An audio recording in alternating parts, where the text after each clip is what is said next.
Hey guys, Macro Shooter 9x18.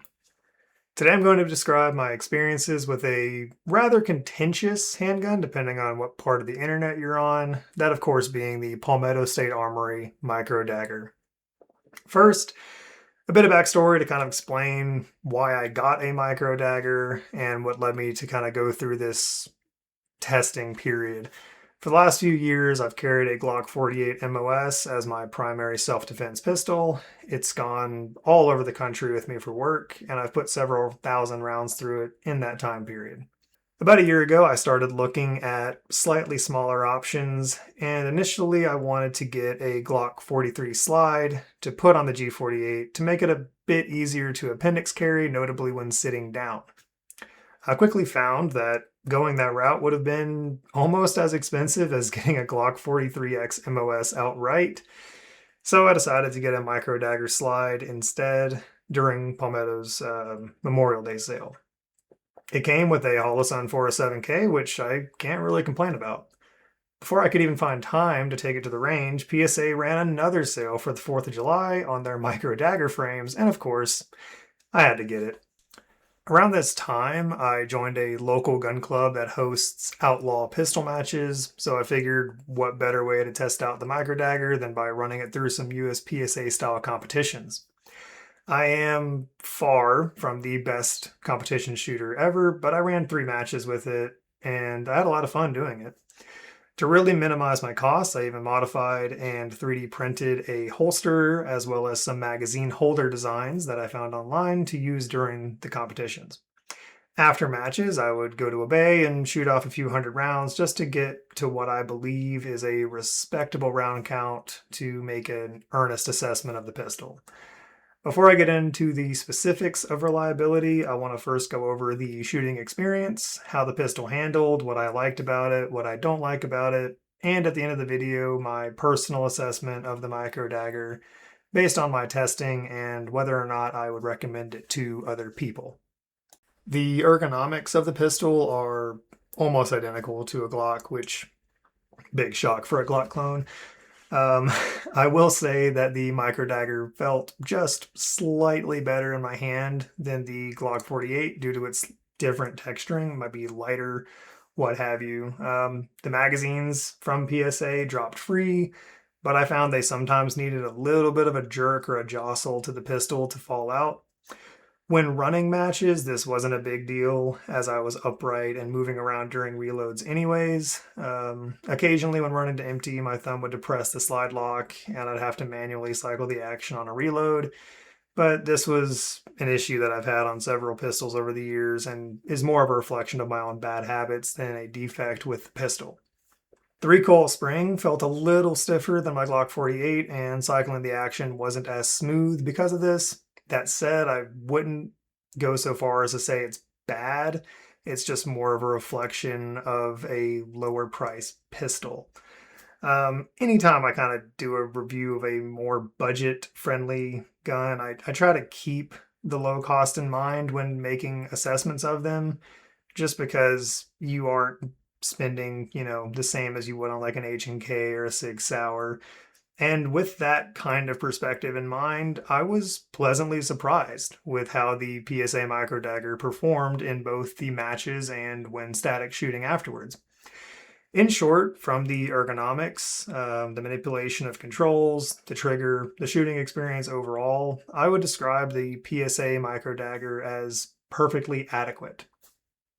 You're not getting a high-end marvel of engineering with this pistol, but if you're on a tight budget, it does handle really well.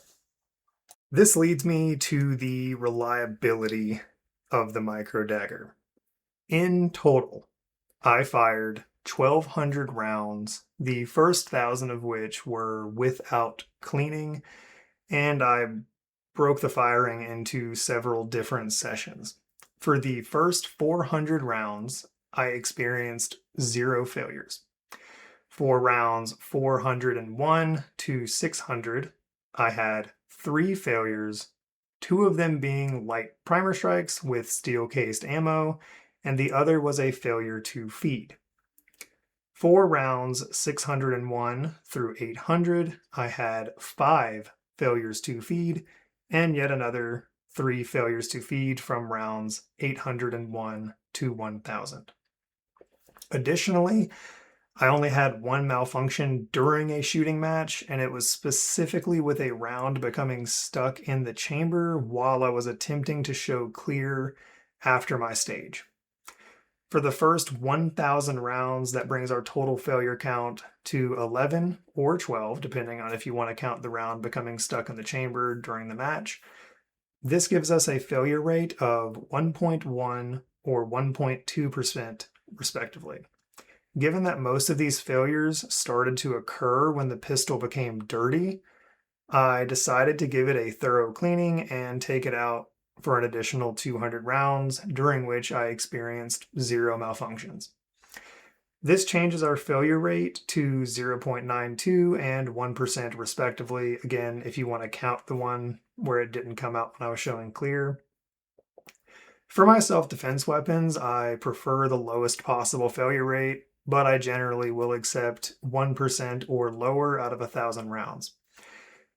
With treating this pistol like the other guns I've tested, the Micro Dagger is just slightly above that threshold. However, there's a pretty strong argument that the failures could be due to the pistol becoming dirty and that it otherwise performed well when properly cleaned.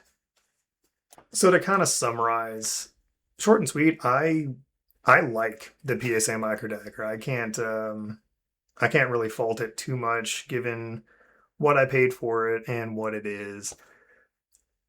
That said, I'm still carrying my Glock 48 just due to those failures to feed, even though I can theory craft that it only started having those failures when it got dirty and that the light primer strikes I got were related to the only ammo I shot. And I've shot about 12 different types of ammo through this gun. And those light primer strikes were only with some steel cased ammo that I picked up. So I can kind of theory craft around it, but given that I already have the Glock 48, I don't think it's necessary to switch to a pistol that admittedly had slightly too many failures for my own personal standard. If a friend of mine were looking at getting a Micro Dagger for a self-defense carry pistol and they were really set on it, I would tell them to keep it clean and to make sure they run quality ammo through it. Though I would ultimately kind of tell them to save up and see if they can afford something a little bit better built. Not to dog PSA, I own several PSA ARs, and I do kind of like what they do for the gun community in America. Like, they are just a really cool company, but they are admittedly a budget brand, and that kind of comes with some drawbacks. So I'm not going to be switching to the Micro Dagger just yet. Maybe after another 1,000 rounds with cleaning in between shoots, I might feel a little more comfortable with it, and I'll make a quick little update on the channel when I get to that point. All that said, let me know in the comments what you think about the Micro Dagger. Do you own one? And what's your experience been with it? And would you recommend it to other people if they were looking for their first pistol? As always, like and subscribe to see more, and I'll see you on the next one.